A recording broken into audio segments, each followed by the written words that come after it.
Leero mu lesson week eno.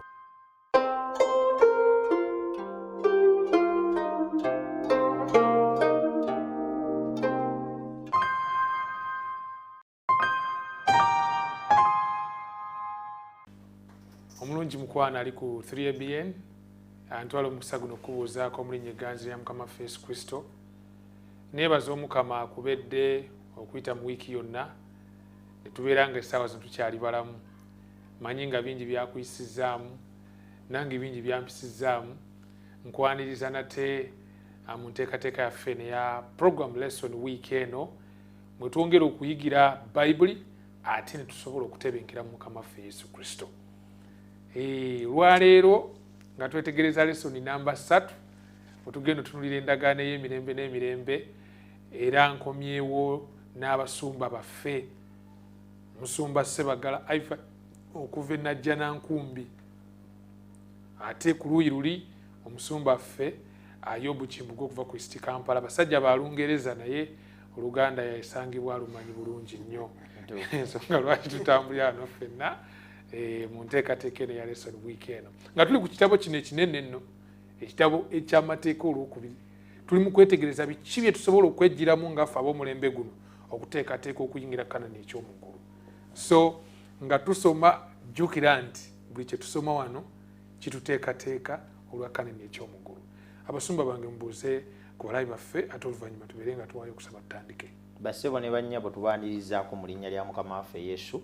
Mwebale okulaba programu eno mwe tuyigira ebigambo ebikulu ku Bayibuli, tukubaganya ebirowoozo ku by'okuyiga ebyenjawulo ebibadde mu wiiki. Mukama ab'omukisa nga mugoberera nga tuyigira wamu. Waawo nange njagala okubaanirizaako mu linnya lya Mukama waffe Yesu. Mukama yeebale kubakuuma, Mukama yeebale okuyisa mu wiiki yonna okuva lutasinkana wiiki ewedde nga tukubaganya ebibadde mu wiiki okuyita mu lesoni yaffe eno. N'olwali twebaza Katonda kubanga atayi atusobozesezza okuddamu okusinkana. Nsaba Mukama akuwa omukisa bye tugenda okuyiga bikoleko, so naffe abagenda obigabana naawe tusaba Mukama atuwa Omwoyo Mutukuvu atuluŋŋamye twogere ekyo ekituufu ekigenda okuba nga kituteekateeka olw'obwakabaka bw'obugenda okujja. Musumba webale nnyo balire ddala. Kituufu Musumba waffe Yobu era mazima tuweereyo n'essaala tubeere nga tutandika. Kale katwewombeke tusabe.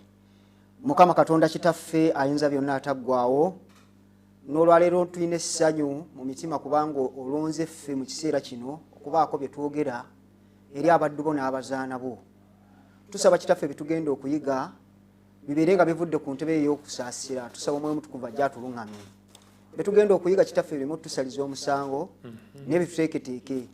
N'abo bonna ababiwuliriza Kitaffe bijjiremu Katonda waffe ebigambo ebirungi ebigenda okubayamba okubayisa mu nsi muno bw'onajja ffenna otutwale mu bwakabaka bo. Tusabye nga tuyita mu linnya lya Omwana we Yesu Kristo Mukama waffe. Amiina. Amiina.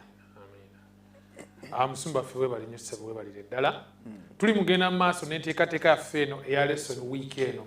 Ekitabo eky'amateeka olwokubiri obadde Deuteronomy the second law nga tuli mu kwetegereza amazima ag'ekiseera kino kye tulimu eky'enkomerero agasangibwa mu kitabo kino. Kuba teweerabira nti ekigambo kya Katonda kya lubeerera. Sajja Isaaya agamba nti omuddo gwotoka ebimuli biyongobera naye ekigambo kya Katonda ffe kinaanywereranga ennaku zonna. So tukkiriza nti ekigambo kya Katonda mu kyamateeka olwokubiri kinywerera ne ku mulembe guno. Eggulu liriggwaawo n'ensozi n'ebiringa ebyo naye ekigambo kyange tekirivaawo, tekiridiba. Katukyetegereze leero nga twetegereza endagaano ey'olubeerera, the everlasting covenant. Nga twetegera Saturday eno ennaku eyanga 16 gye tuli mu kubanga tweteekateeka. So twayingidde dda mu Ssabbiiti naye twagala kulaba endagaano eno ey'olubeerera eri etya. Waliwo ebigambo bye njagadde nsooke nsome mu kitabo kya Lubereberye Ssuula 17 lwe lunyiriri luno olwatuweereddwa olw'okujjukira.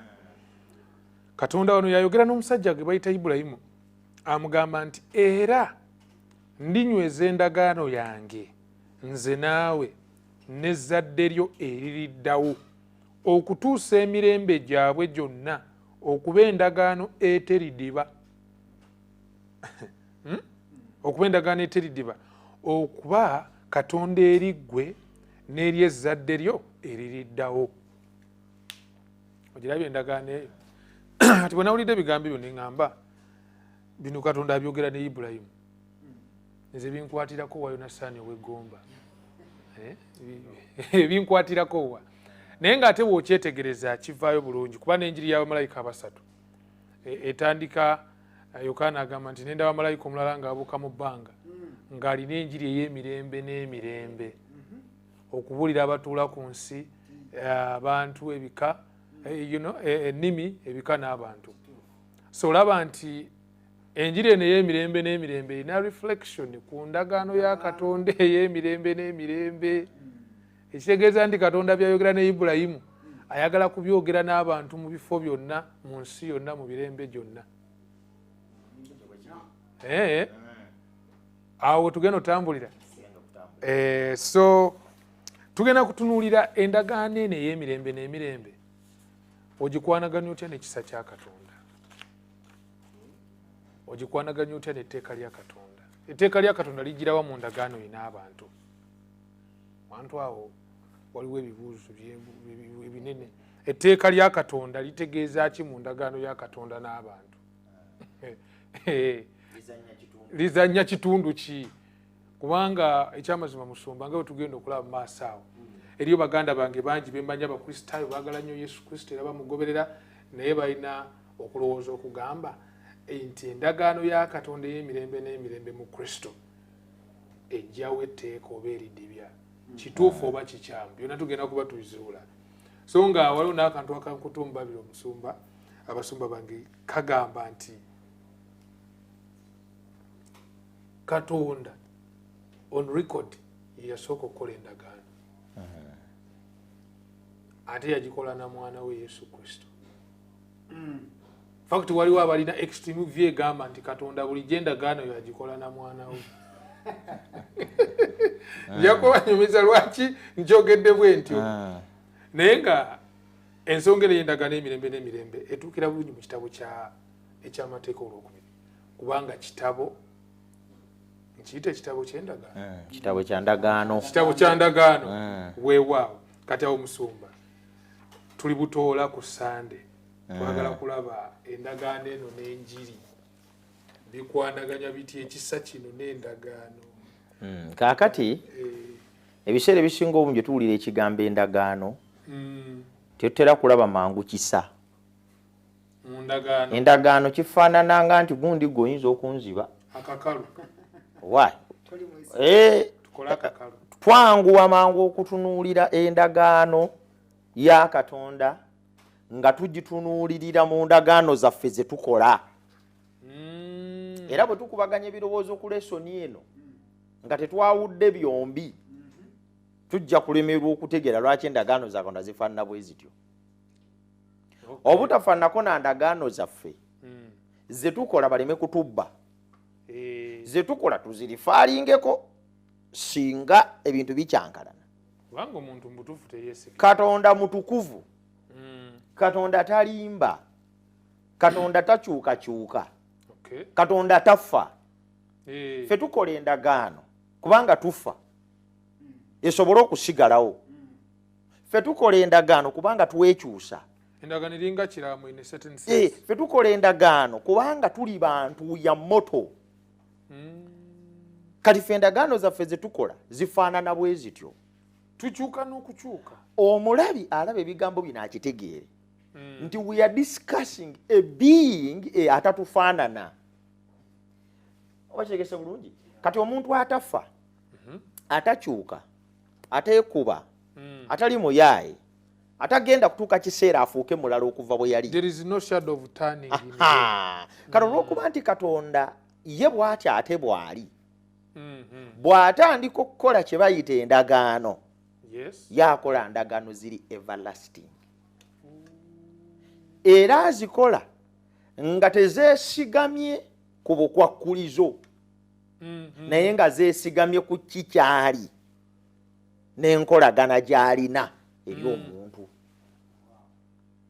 kati olunaku olwa Sande ezimbibwa ku kikyali Katonda n'enkolagana gy'alina eri omuntu so endagaano is a reflection yes of So who God is. Katonda wabayogera ne Adamu n'amugamba nti nange obulabe n'abuteeka wakati wo n'omukazi neweezadde nezaddira omukazi bino tabyogera kubanga alituuka ne yeekyusa Adamu ajjukirenga bino tabyogera nti osanga ndifa myaka 10 egijja Adamu ne yeerabira bino abyogera kubanga alina kyali eri Adamu ekitagenda kuvaawo emirembe n'emirembe era abyogera nga teyeesigamye ku ki Adamu kyali nakyagenda kukola n'alowooza kiki. It is based on who he is and his relationship with humanity. Okay. Kati awo wajjira ekigambo good news. Amawulire amalungi ag'enjiri. Nga bwe tumaze okutegeera nti Katonda akola endagaano nga teyeesigamye ku ffe naye nga yeesigamye ku ye kyali n'akolagana ye naffe. Ekyo ekifuula endagaano za Katonda okuba amawulire amalungi. Enjiri. Kati enjiri yabuulirwa kuva ku lubereberye. Adamu yagibuulirwa. Agreement Katonda gy'akola ne Adamu mu lusuku Aden erimu good news only. Agreement Katonda gy'akola ne Noah erimu mawulire malungi sigenda kuddamu kuzikiriza nsi na maki good news. Agreement Katonda gy'akola ne Ibrahim erimu mawulire malungi ndi kufuula eggwanga eddene. Ensi yonna egenda kuwa omukisa kuyita mu ggwe. Agreement Katonda gy'akola ne Dawudi yamugamba nti olinga munye ya liiso lyange nja kukwagala mu buli mbeera yonna ne bw'olifuuka nze sirikyuka. David Covenant. Nja kutuuza ekitiibwa kyange ku Sayuuni emirembe gyonna. I will never forsake thee. Kati endagaano za Katonda zonna zijjudde mawulire malungi naye mbufunze waliwo esinga zonna ze yali akoze. Yendagaano gye yakola n'omuntu mu Kristo Yesu ku musaalaba Golgotha. Eyo yo ziri zonna endala zikyuka zifokasinga ku yo. It is the central point of all God's agreements. Lwekyo omuntu atulaba ategeere kino nti Katonda yalagaana naffe endagaano ey'omusaayi gwe ku musaalaba Golgotha era ffenna atukoowoola tuyingire mu ndagaano eyo tugabane ku birungi ebigirimu nga n'ebirungi ebyo bwe bulokozi bw'omwana w'omuntu. Weewaawo kati Musumba nga bwe tuti ku kigambo kino eky'endagaano tukkiriza nti mu ndagaano eyo nawo obeera kye twandisse parties oba enjuyi oluuyi olulagaana ne lubalagaana nalwo tulaba wano Katonda kufa ku ntandikwa ng'alagaana n'omuntu as far as nga tusoma mu lubereberye n'ekitabo n'ekyamateeka yennyini gwe tuli nti Katonda alagaana n'omuntu naye njagala tutunuleko ku reaction oba nkiyita ekitundu eky'omuntu mu ndagaano eno kuba lwaki ndeta ekintu ekyo nti nti Katonda mununuzi era yabajja e Misiri n'ebiringa ebyo ne Ibulayimu ye yamujja e Babuloni si bwe kiri. Ekyokubiri nti ezimbibwa ku relationship nkolagana nti Katonda atwagala which is good n'ebisuubizo byasuubiza mu yo naye waliwo element gye ndowooza nti nayo nkulu ate ku luno ng'eyinza kuba ku luuyi olwono gwe balagaanisa ye obedience. Element eyo mu kigambo lwo kye tuwulira nga kikutte nnyo amatu g'abantu mu kisaawe ky'ebyeddiini ey'okugamba nti Kristo bw'ajja n'aleeta ekisa kye ekisa kino kyajjawo amateeka 10 tegakyetaagisa kuga mateeka ga Musa eri yali ndagaano nkadde yavaawo in fact yalimu n'ebituli faults. It was based on faulty promises. Njagala gezaako okulaba nga okukkiriza kuno yes kwe kuweesa Ibulayimu obutuukirivu ng'era bw'oli kutulaga nti bw'akkiriza endagaano naawe bw'obutuukirivu akkiriza.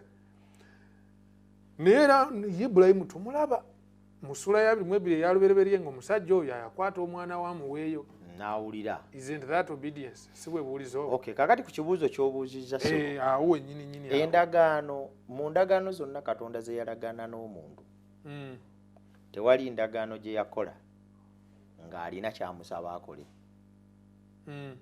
Katonda akola ekigambo covenant kiri one sided. It is not an agreement, it is not a treaty. Kiki ngamba one sided? Katonda akola endagaano nga ye yekka yagenda okubaako n'ekyatuukiriza mu yo. ng'ayagala omuntu within the Katonda akola endagaano ng'ayina ebintu 10 n'agamba mu ndagaano eno gye ngenda okukola ne mwami Yobu ngenda kukulongoosa ngenda kukutukuza ngenda kukola gwe nga sayidi yo teri kintu era bw'amaliriza naga tusayininge endagaano ewedde. Omanyi lwaki akola ekyo? Nti mu kutuukiriza bino bye ntadde mu ndagaano yange we binaggwerayo ng'ontegedde. Bw'ona ntegeera ntegese bulungi you will respond. Nkulaba. Katonda bw'ato bw'akola endagaano. So obuwulize tebujjanga bukwakkulizo bwa ndagaano ya muntu na Katonda. Obuwulize bujjanga okwanukulira Katonda ng'atuukiriza endagaano ye gye tuli. Kati bannaffe bali balina ekizibu abakristaayo b'oyogeddeko bali. Eri abakristaayo. Baddira obuwulize ne babufuula requirement z'endagaano. No. Era tetuwulira Katonda tutuukirize be yatusaba nedda. Tuwulira Katonda kubanga yatuukiriza endagaano ye gye tuli ye n'agimalayo. Kati atubuuze ekibuuzo kiki sinnakola mu bye neeyama. Ti ssebo tewali kasomero kyanukula nti ssebo tewali obuulize nga bujjanga response. Musumba okwongera okulambulamu awo kyetunoonye nga tetuva tetunaseetukawo awantu awo. Omusajja ngambye munaddiini gyali eyo nangamba nti omanyi Yesu Kristo ono mu kujja kwe alina ekintu kyajja n'ayanjula ekitaaliwo mu kusooka nange kyenjagala okukkiriza nti kituufu. Yesu akola endagaano empya era bw'aba anywa wali ekikompe agambe n'endagaano empya. So he establishes a new covenant n'omuntu. Yes. Mu ndagaano empya eno omusajja n'agamba nti olaba endagaano ye temuli mateeka. Mateeka gano 10 tegaliimu. So ye n'agamba nti in the New Testament new covenant mu ndagaano eno covenant empya tetulabamu mateeka. Gwa amateeka lwaki olwaleero gakuliriza nga tuli mu ndagaano ey'ekisa. Nkitegeera bulungi. Era n'akuwa n'ennyiririze nina olunyiriri luno Musumba kantusome. I think it may be for twetaaga olevolinga ground ku kintu kino mu Beebulaniya essuula 8. Nkisanze nga kusoomooza naye nga Musumba kirungi abasumba bange tugenda banabo nga tutunulira endagaano y'olubeerera. Beebulaniya essuula 8 ndatandikira ku lunyiriri olw'omukaaga. Omuwandiisi agamba nti naye kaakano aweereddwa okuweereza okusinga okuwooma era nga bw'ali omubaka w'endagaano esinga obulungi kubanga yalagaanyizibwa olw'ebyasubizibwa ebisinga obulungi. Better covenant, better promise. Yes. Kubanga endagaano eri ey'olubereberye sajja reasoningo singa teyaliiko kyakunenyezebwa tewandinoonyezebwa bbanga eri endagaano ey'okubiri. Kugamba kati ekyo ekyokunenya ekiri mu ndagaano ey'olubereberye oli n'agamba nti ge mateeka ameka 10. Kati omuntu oyo tuyinza muyamba tuti ekyokunenyezebwa kyekiriwa mu ndagaano ey'olubereberye. Yesu bw'ajja kyajjawo ng'ajja n'ebisuubizo ebisingako n'obuweereza obusingako n'endagaano esingako. Awantu awo nga tutunulira endagaano eno ey'olubeerera nalowooza nti kirungi okirevolinga kubanga ne mbakristaayo kaakati mu bufunze endagaano ey'olubereberye ekolebwa ku Sinaayi erina ebyokunenyezebwa bingi ebireetesa empya. Endagaano ey'olubereberye Katonda gy'akoze n'Abayisirayiri bw'amala okugikola bagamba nti tunaakola bwe tutyo. They respond. Newankwadde ffe tulowooza nti Katonda yes. Yes. Good.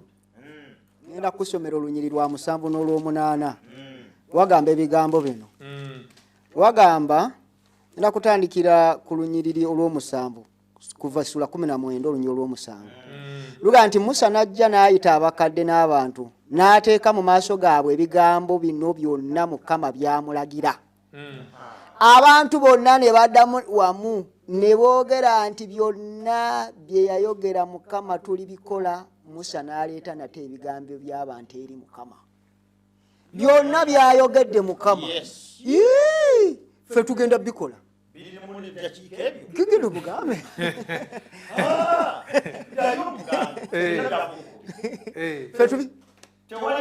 kitutaakole ffe kati ne baddira covenant ya Katonda eri one sided ne bagifuula two sided and ekyokunenyezebwa kiri awo and the covenant became a problem now kati nefuuka burden nti omuntu gogenda okwetikka omugugu ogw'okutuukiriza sebo musumba tandikira awo yes mande wano wewali obuzibu n'abantu abamu we tutategeera bulungi abantu okukwata ebintu kwegamba okwebinika omugugu gwe batasobola gwataabawa bo ne bagamba nti kaakano ffe tugenda bikola nga tetunaba nagenda wala nnyo. Endagaano kyeki?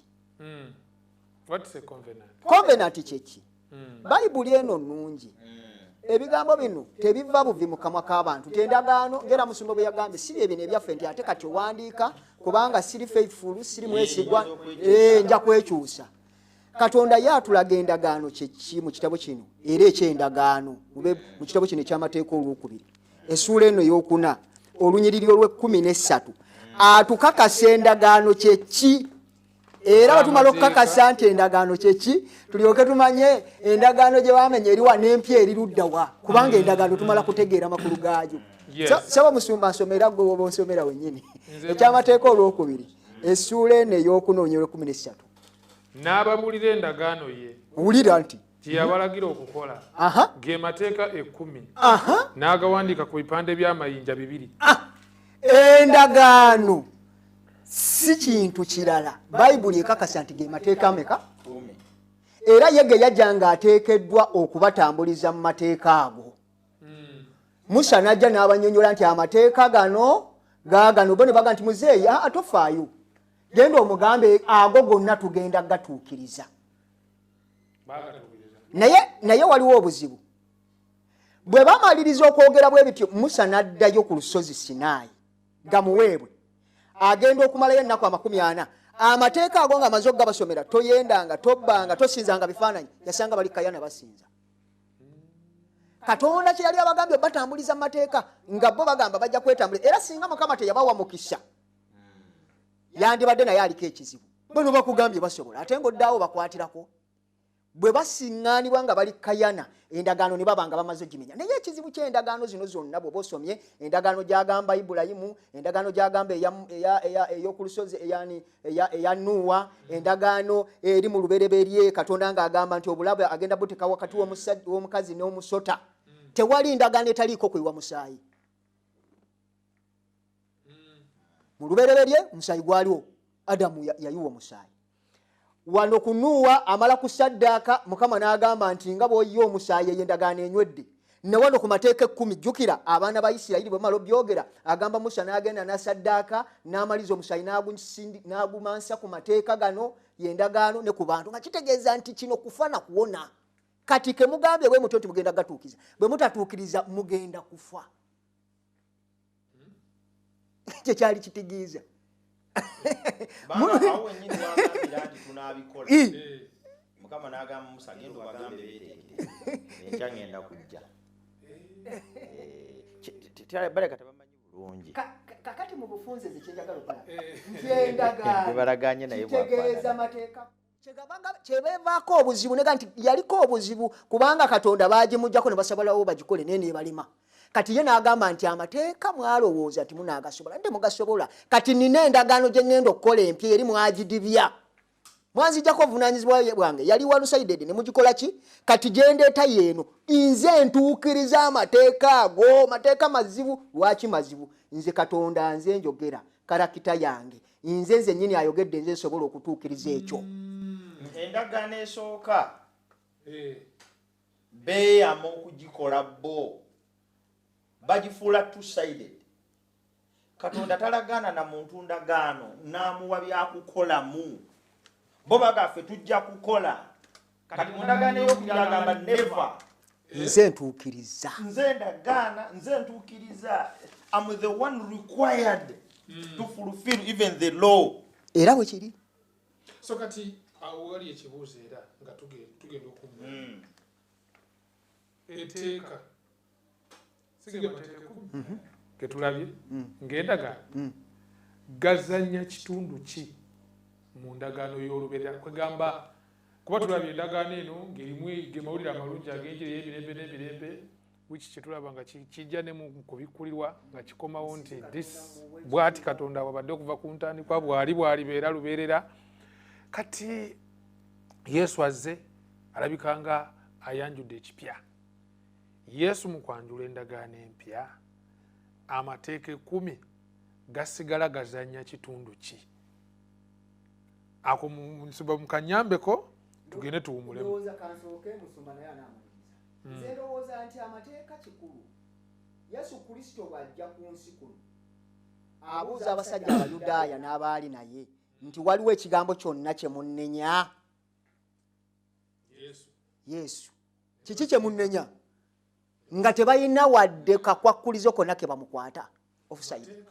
Yagatuukiriza gonna agaali galemye abantu bonna abali ku nsi kuno.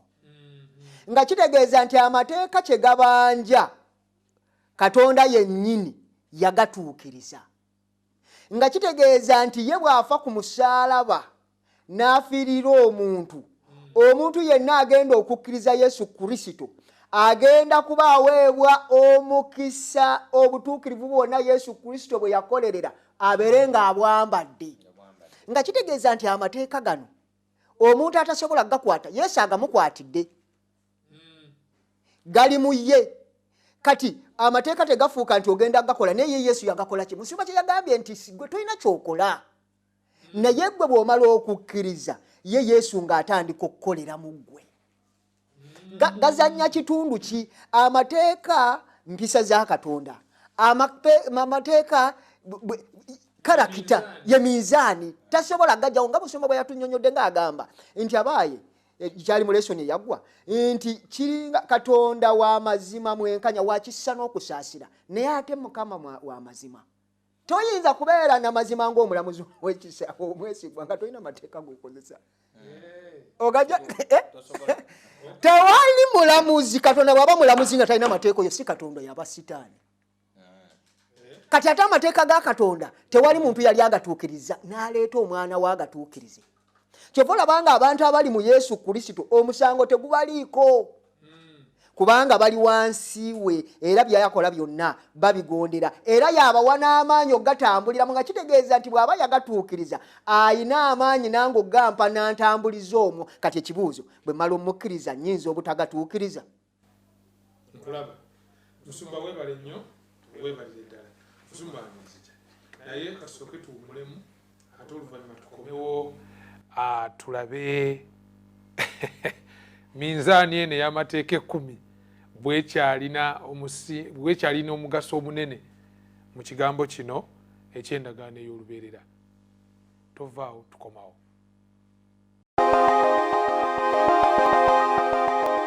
Weekuumire ku program Lesson Wiki eno.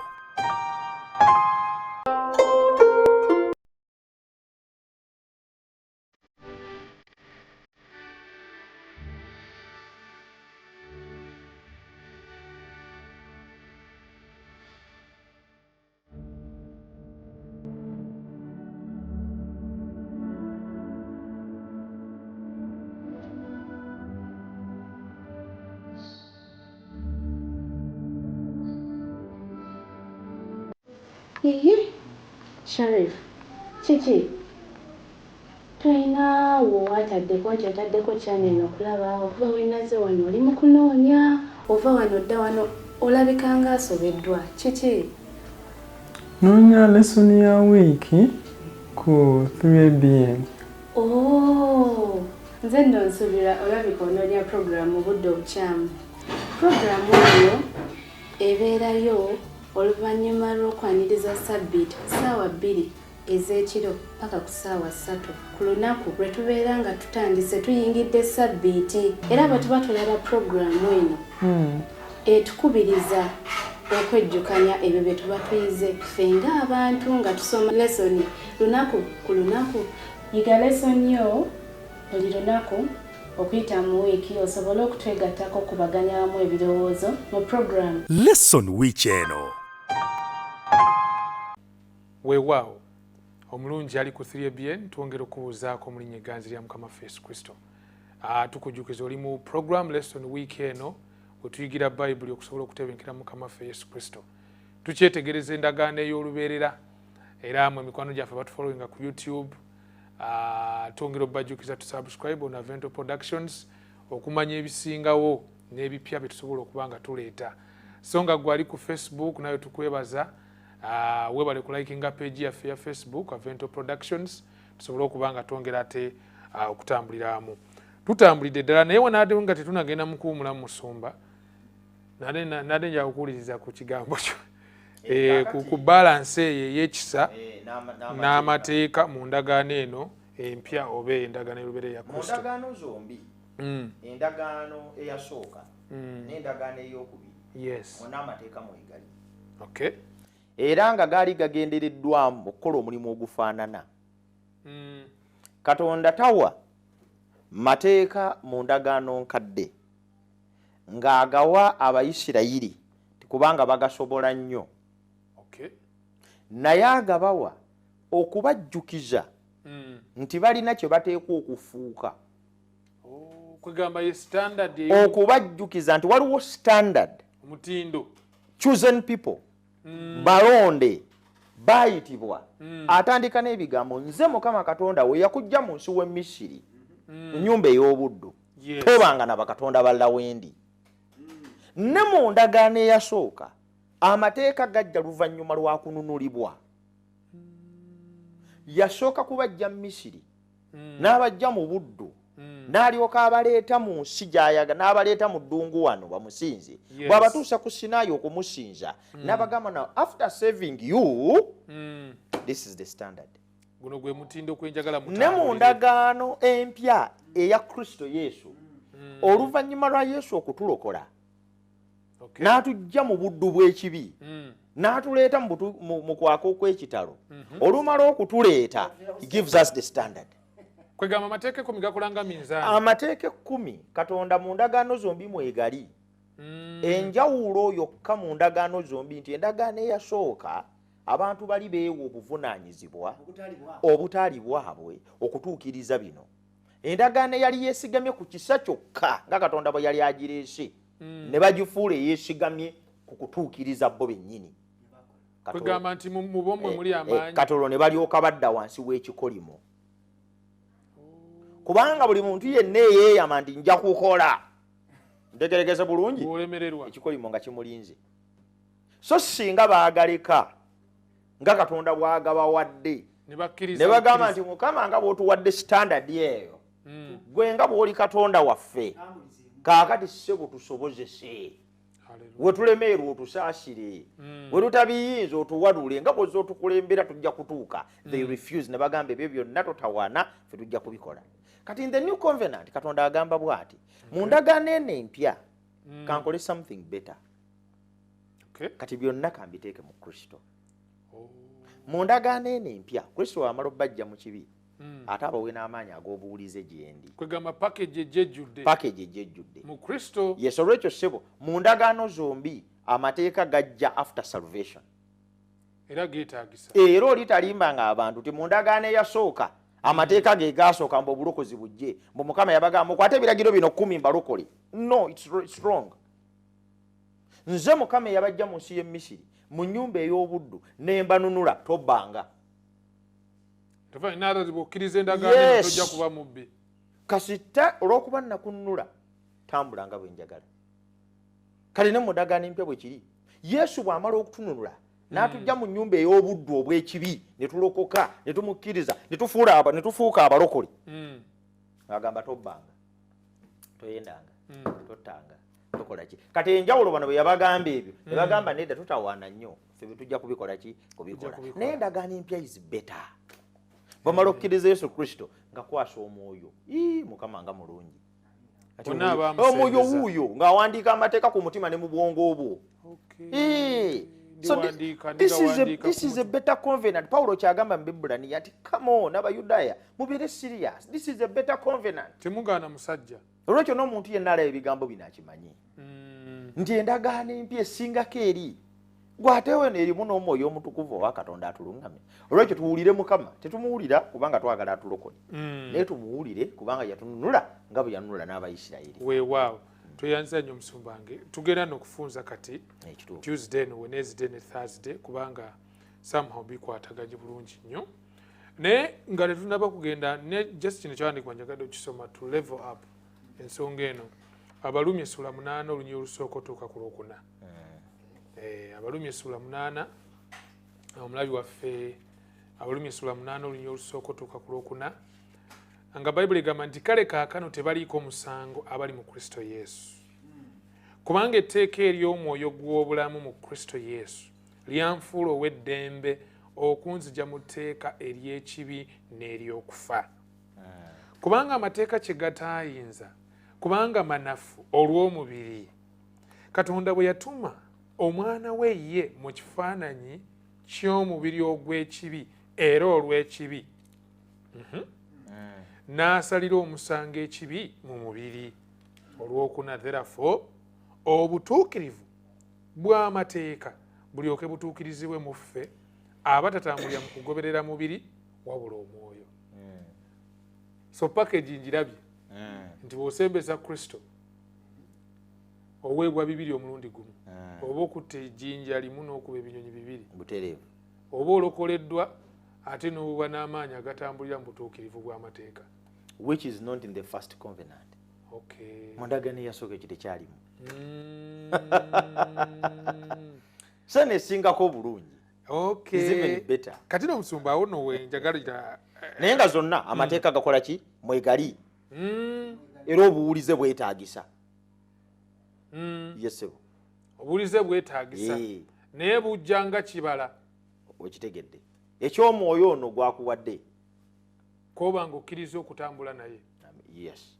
Mukama waffe yeebazibwa nze ndi musanyufu nnyo okuba nti bw'okkiriza Yesu ate weesanga owulidde buli kyalagidde bwe kiri kwegamba olutalo terulinako olutalo lujja kubanga ogaanye Yesu obutakkiriza Yesu olwana nabyo okay. Muganze nja kukola ekitabo kino eky'endagaano eri abantu ab'enjawulo aba Katonda his special people.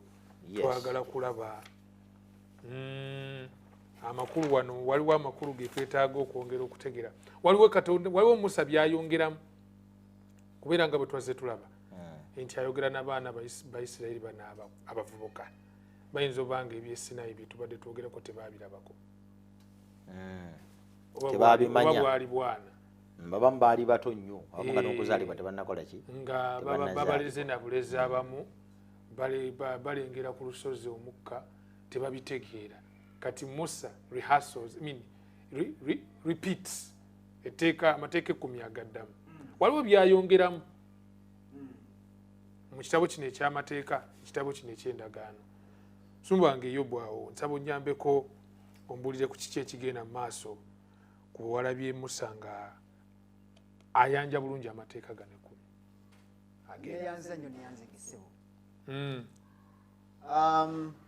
omusajja ono Musa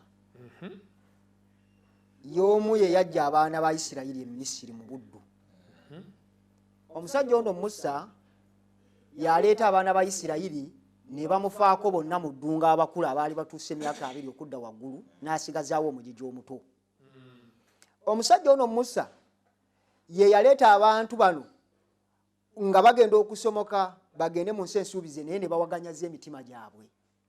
Kaakati akomawo mu kino ekitabo ng'aleese abantu bano mu kitundu kyekimu mu kifo kyekimu ng'abagamba nti kaakano temukakanyaza emitima gyammwe nga bakitammwe.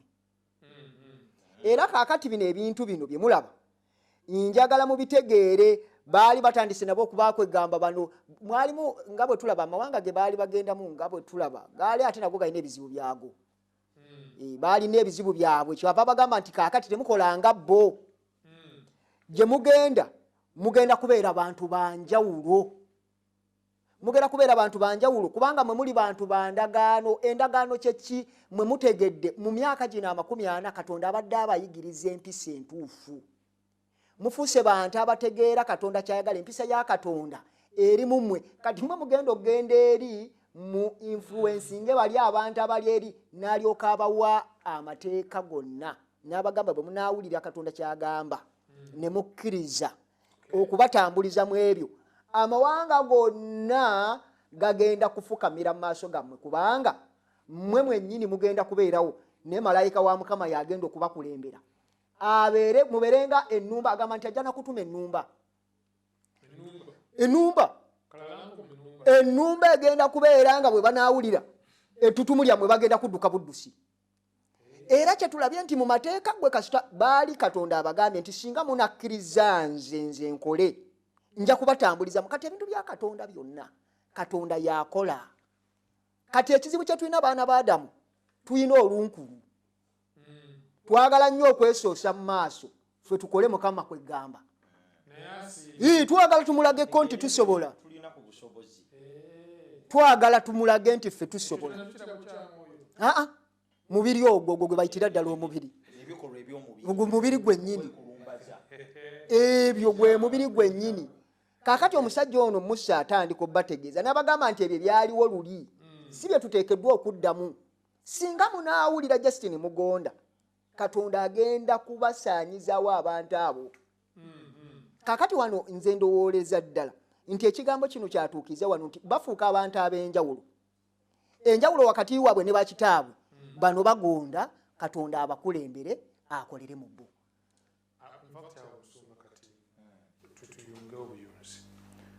Omuyisirayiri lwaki afuuka omuntu ow'enjawulo ku mawanga agasigadde ate nga Katonda abantu bano bonna yabatonda era abaagala abantu bano abaagala bonna but why Omuyisirayiri nga bwe tumulabye n'okuviira ddala mu ddungu eno is special biki ebimufuula ow'enjawulo yes tebafuuka banjawulo kubanga balina omusaayi mulala kubanga bafaanana bulungi kubanga bagagga kuba bangi oba kubanga bangi oba kubanga balina kye bakolera Katonda lesoni yatunyonyodde bulungi nti bafuuka banjawulo mu bajjajjaabwe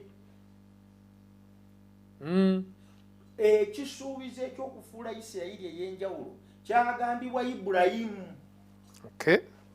bano banjawulo olwaleero mu ddungu ku lw'ebisuubizo Katonda bye yawa bajjajjaabwe mu Ibulayimu Isaaka ne Yakobo Katonda mwabalondera nga tebannaba na kuzaalibwa okubeera eggwanga ery'enjawulo ekyo nno kiraga nti Katonda ebisuubizo bye bw'abikola eri abantu binywerera ebbanga lyonna tabikola kubanga balina kye bakoze tabikola kubanga balina kye bali tabikola kubanga balina ekyenjawulo naye abikola kubanga abasaasidde n'abaagalira mu ndagaano eri everlasting endagaano ey'olubeerera yebafuula ab'enjawulo kyokka ekyewuunyisa kiri kimu nti mu ndagaano ey'olubeerera tekoma ku Bayisirayiri bali bokka etambula neetuuka ne ku muntu atulaba olwaleero era buli akkiriza Kristo olwaleero mulonde is chosen muzzukulu wa Ibulayimu mwana wa ndagaano muli ggwanga ddonde muli kika kitukuvu muli bantu banvuma muli bakabona ba Kabaka tutegeera kimu kino nti naffe abaliwo olwaleero abayiga ebigambo bino bwe tukkiriza Kristo okubeera omulokozi waffe naffe tufuuka abalonde nga n'Abayisirayiri bwe baali tufuuka abantu b'endagaano nga tewali ffe kye tukoze nti kati nnakumala kuzaalibwa kabulengwa mbeere mu ndagaano nti oba nina kumala kusoma kufuna diguri mbeere mu ndagaano oba nina kumala kukula kuweza fuuti 6 mbeere mu ndagaano. We are already chosen children of the promise through Abraham already. Bwe tukkiriza Kristo tuyingira buyingizi mu everlasting covenant. Ng'emikisa gyonna egyayogerwa mu covenant eyo nga naffe tutandika okutambula nagyo. Kyovula nti balabye nnyo abantu abatamanyi Kristo kubanga mu ndagaano eyo tebasobola kufuuka balonde nga tebagiyingiddeemu. Kugamba kino Pawulo kyagamba nti bwe muli abakristo muli zadde lya Ibulayimu, muli zadde lya Ibulayimu nga era muli basikanga okusuubiza bwe kuli. Musumba nkulaba ngoyagala nakyo yagala tuyingira mu busiko obwo. Kyenjagala okwogera wano yagenze n'ageraageranya endagaano twalabye nti ge mateeka 10 nga bwe twalabye mu kitabo ky'amateeka olwokubiri essula 4:13 n'akigeraageranya n'ekigambo ekisangibwa mu kubikkulu essula 14:6 okumalako olw'omwenda. Wagambira nti abantu ab'endagaano abo balina akakwate ne kino kyayogera nti nno n'alaba abantu abasembayo omulembe gw'enkomerero nga babuulira enjiri ey'emirembe n'emirembe nga bagamba abantu nti mutye Katonda mumuwe ekitiibwa kubanga ekiseera ky'omusango gwe kituuse. Mumusinza oyo. Lwaki mumusinza? Ye yatonda eggulu n'ensi na buli kimu ekirimu. Nga kitegeeza nti endagaano eno yadibizibwa ne batagituukiriza nejja mu Yesu Kristo Mukama waffe. Kaakati mawulire malungi. Ge mawulire amalungi. Amawulire amalungi kyeki? Amawulire amalungi nti twali tulemereddwa okuviira ddala ku Adamu. Naye Katonda n'atema amagezi agatagamanyiddwa n'agamba Adamu nti obulabe ngenda buteeka wakati wo ezzadde ly'omusota n'ezzadde ly'omukazi. Amawulire amalungi gali nti olyo ezzadde lyajja ne lifiirira nze bye saasobola Adamu bye yalemererwa. Kaakati Yesu Kristo abituukiriza. Amawulire amalungi gali nti Adamu bw'amala okugwa ne tujja ne tutuuka ku Ibulayimu. Ibulayimu naye bamusaba omwana n'awaayo omwana naye Katonda n'agamba nti owo sijja mutwala nze ngenda kuleeta owange. Amawulire amalungi ne Isaaka yawona lwa Yesu Kristo kubanga kwolwo yali tawona. Endiga eri. Amawulire amalungi gatuuka ne ku lusozi Sinaayi kubanga nkugambye awali endagaano waliwo okuyiwa omusaayi. Kyali kitegeeza bwe babalemereddwawo baali bateekeddwa kufa. Era Katonda agamba Musa baleke mbazikirize. Bayingidde mu ndagaano nga bagamba bajja bitusobola. Bibalemeredde. Bibalemye betaga kuzikiriza. Musa n'akaaba amaziga n'ayimyawo mu kifo kya Yesu Kristo. Musa akomawo n'amawulire amalungi temugenda kuzikirira. Kakati Katonda atugamba eno mu bamalayika abasatu ng'ensi egenda okuzikirira egenda okutuuka ku nkomerero. Amawulire amalungi gaagano Yesu Kristo yafiirira buli muntu nawe yakufiirira. Mutye muwe ekitiibwa yakufiirira amateeka yagatuukiriza jangu omwegatteko otambule nga bw'agamba ajja kuwa omwoyo mutukuvu. Amawulire amalungi gali nti eno ensi agenda gikuyisaamu akutwale mu ggulu. Amawulire amalungi gagamba nti Yesu Kristo ye mulokozi w'ensi eno. Era ekyo kitegeeza nti endagaano amateeka 10 mu Yesu Kristo yatukolera byonna ffe tukkiriza bukkiriza. Era Pawulo kyagamba nti yankwatira ekyo kye nali sisobola. Yakinkwatira. Kaakati nze nange ndi muli ntambulira muli kubanga mpa amaanyi okwagala kwa Kristo kutuwaliriza. Kati endagaano eyo gy'owulira n'amawulire amalungi enjiri tebisobola kwawukana. Kyava agamba nti abantu abagenda okubeera nga bayigganyizibwa ekiki ogusota bayina karakita 2. Bayina babuulira bakwata ebiragiro bya Katonda era bayina okutegeeza kwa Yesu Kristo. Kakati bw'ogamba nti n'endagaano yavaawo ng'atege mateeka ng'ate wano Yesu agamba nti abagenda okuyiganyizibwa Setaani karakita oba ekisooka bakwata amateeka ga Katonda gwe nga togakwata oba oli bbali. Abantu ba Katonda ab'enjawulo bakyasuusuuta n'okusosowaza amateeka era bategeeza nti Yesu Kristo ye mulokozi w'ensi eno. Ebyo bye bibafuula ab'enjawulo mu balala. Ekibafuula abantu ab'enjawulo special people. Nga neesiimye okubanga ndi kubaasigalawo the special. Katuwunzike n'ekifaananyi kino nga kyagadde nnyo ekyamaka kyekyakozeseddwa Musa ng'ali mu lekicya eno lekicya gye tuliko kati ya ndagaano ey'olubiri ey'oluberera waliwo ekifaananyi kyakozesa wano ekyamaka famire. Simanyi basumba bange bwe mwakirabye mu bufunze tubeere nga tubanga ate tuwunzika teekateeka yaffe ey'olwaleero. Nze mu ndagaano eno eteggwawo ebifaananyi bino byatusiigira bituwa ekifaananyi engeri Katonda gy'akolagamu naffe abantu. Nga bw'olaba enkolagana ebiziriwo wakati mu bantu ne zissibwamu ekitiibwa, n'enkolagana ya Katonda n'abantu naye bw'eti egwanidde okussibwamu ekitiibwa. Bwe tuba mu maka tukola endagaano etaggwawo n'olayira eri omukyala n'omukyala n'oga okutuusa okufa eyaffe eno yeriko nekkomo kubanga okufa bwe kujja eba tekyabayindinga tekyaliwo. Naye mu bufunzi practical amaka ge gayinza okuwa ekifaananyi ekya everlasting covenant.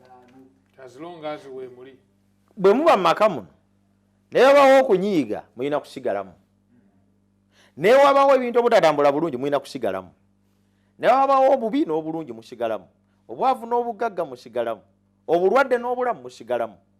Tuyiga nti Katonda bw'akola endagaano tewaliiwo mbeera eyinza kumuleetera kugisazaamu. Ffe abantu tukola endagaano tuzisazaamu naye Katonda tasazaamu yiye. Teriiyo kibeera ku muntu kiyinza kuleetera Katonda kujjawo ndagaano ye. Omuntu ayinza okukyuka, omuntu ayinza okubivaamu, omuntu ayinza okubikoowa, naye Katonda asigala amujjukiza ti nalagaana naawe endagaano, komawo gye ndi nkyakwagala n'okwagala okutaggwaawo. Yes, naye endagaano ya Katonda egenda kukyuka. Naye tutegeeza omuntu alaba ebigambo bino nti Katonda tagenda kukyusa ndagaano ye. Waliwo bantu bangi abasanga ebizibu ne balowooza akyuse. Oli bw'afiirwa nagamba mulaba Katonda alabika bivudde. Omulimu bwe gumubula nze Katonda yanvaako. Emmere bwe mbula nze Katonda yanvaako. Twanguwa mangu okulowooza nti Katonda yatuvaako olw'embeera ezibeera mu bulamu bwaffe. Naye katukitegeere nti Mukama endagaano y'okutulokola yaginyweza. Teriiyo ky'olimu gw'alaba ebigambo bino kiyinza kuleetera Katonda kukyusa ndagaano yeerokola mwonoonyi.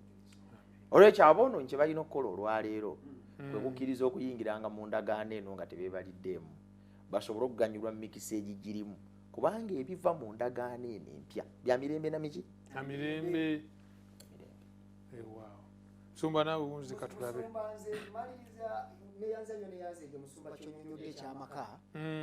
Nze neewuunya Katonda eyatonda omuntu nga ye Yesu Kristo olw'okuba nti anyweza endagaano nti agenda kujja afiiririra omuntu, asalawo okufuukira ddala omubiri gwe ne gwegattira ddala kwegamba obwa Katonda ne bujja ne bwegatta mu buntu. Yesu Kristo n'ayambala omubiri. Ekisinga okuneewuunyisa omukyalo ono N.G. White agamba nti Yesu Kristo ate era nga kyalabika ng'amaze okuzuukira nga ayina enkovu. Katonda ateekeddwa okubeera n'enkovu, naye ayina enkovu nakaakati mu ggulu, wadde wayinza okubeerawo okwonoona kwa Yobu n'agamba nti oyo namufiirira, nga kitegeeza nti mu ggulu waliyo enkola y'omubiri obwa Katonda kwegamba bwegatta n'omuntu famire.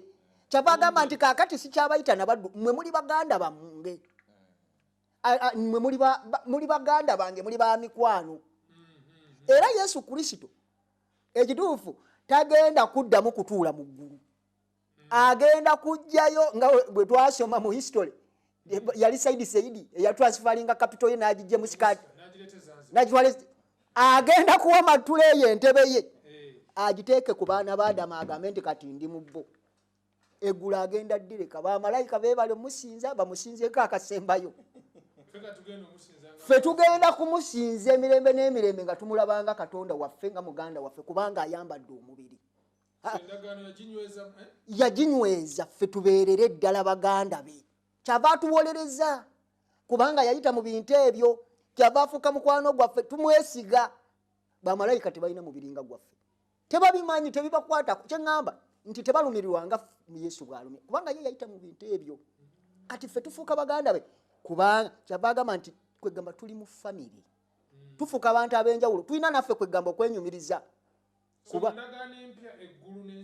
bigattiddwa Yesu. Fact njagadde statement tugisome nga tuwunzika eri mu kitabo kya Deserve Ages. Mukyaleren White yagamba nti before the foundation of the earth were laid, the Father and the Son had united in a covenant to redeem man if he should be overcome by Satan. Kwegamba endagaano yasookera ddala okukolebwa teyali wakati wa muntu ne Katonda, yali wakati wa Katonda n'omwana we Yesu. Ti omuntu singa amala n'awaba ffe twetegese okumutaasa. In fact nze nja kulowooza ensonga lwaki Isaaka takola ki wali ku lusozi tamujjaawo. Kituufu. Ensonga lwaki ne Adamu bw'amala okulya ku muti nga tamuzikiriza nti lw'oligulyako tolire makola ki tafa. Lwa ndagaano eno yali yasooka okukolebwa nti omusajja bw'aba avudde ku mulamwa tujja muzza. Twebaza Katonda olw'endagaano eno ey'olubeerera. Weewaawo musumba ffe tusaba otuweereyo essaala eggalawo. Amiina. Tulabe nga tuwunzika enteekateeka eno. Mukama Katonda waffe tukwebaza nnyo kubanga oyogedde naffe. Endagaano eno eteriggwaawo mu Kristo Yesu bwe twamukkiriza ne tugiyingiramu. Tusaba otusaasire ng'abaana ab'endagaano ate okutambula ng'ab'endagaano. Ekisa kyo n'okwagala kakibeere wamu naffe, kakitambule naffe okuva leero okutuusa emirembe gyonna. Owa omukisa enteekateeka zonna n'okuyiga kuno Mukama, era otambule wamu naffe olunaku olwaleero nga tuyingira mu Sabbiiti entukuvu. Mukama tukusaba otukuze n'emikisa gya Sabbiiti gye wasuubiza gibeere ekitundu ku ffe. Bwe tusabye n'okwebaza okuyita mu linnya lya Yesu Kristo Mukama waffe. Amen. Weewaawo. So twesiimye nnyo omukwano gwaffe okuba nti obadde otambula naffe okuva gye twatandikidde mu lesson week eno. Tubadde twetegereza endagaano ey'olubeerera tukkiriza nti ekoze bulungi nnyo. Teweerabira kwongera kwesiga Kristo kubanga Bayibuli tukakasiza nti wali musango eri abo bali mu Kristo Yesu. So tukwagaliza wiiki, tukwagaliza Sabbiiti ennungi ate ne wiiki eddako ennungi tujja kubatandikirawo wiiki ejja. Ekisa kya Mukama waffe Yesu Kristo kyeyongere gy'oli.